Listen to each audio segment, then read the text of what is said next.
To me, as an amphibian biologist, one of the best things about the Pine Barrens is that it is the most biodiverse area for amphibians in the coastal North Atlantic. It's an area where you can find more than 10 species of frogs, toads, and salamanders. Do you hear that? That is the call of the Pine Barren tree frog. It is a tree frog unique to this kind of habitat here in New Jersey. It's also found in 2 other places in the US, between South Carolina and North Carolina, and then all the way south in the Florida Panhandle. It's actually one of the most beautiful tree frogs. It's a very bright green with some deep lavender markings on the side. It's threatened in the state of New Jersey. It's also considered a species of concern in South Carolina, in Florida, and the South. It's only found in those areas, and there's no connectivity between them. There's no flow of individuals from one population to the next, and it makes this area very important.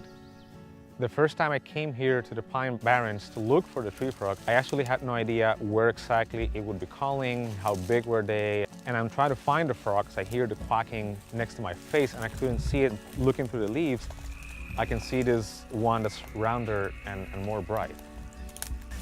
Oh, there he is. And it was a little Pine Barren tree frog calling, you know, all puffed up with a big vocal sac, and that's a sight that I will always remember. Here is the Pinelands National Reserve, which is 1.1 million acres of protected open space. The unique characteristics of this ecosystem: very low nutrient water, very acidic water and soil. Only native species can survive here.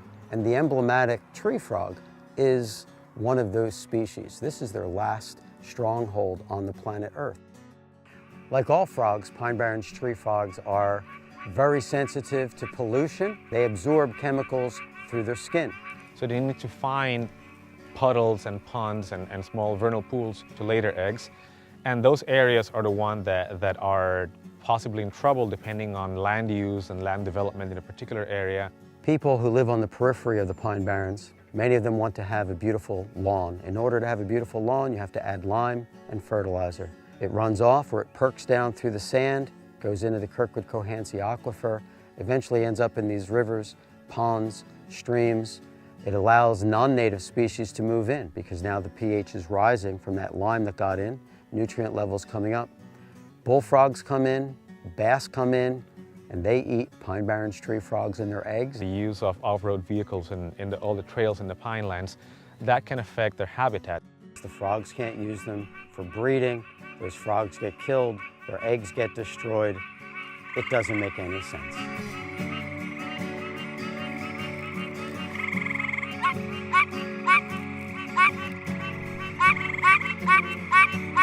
As long as we continue to hear Pine Barrens tree frogs calling, we know that we have a healthy forest and good quality water.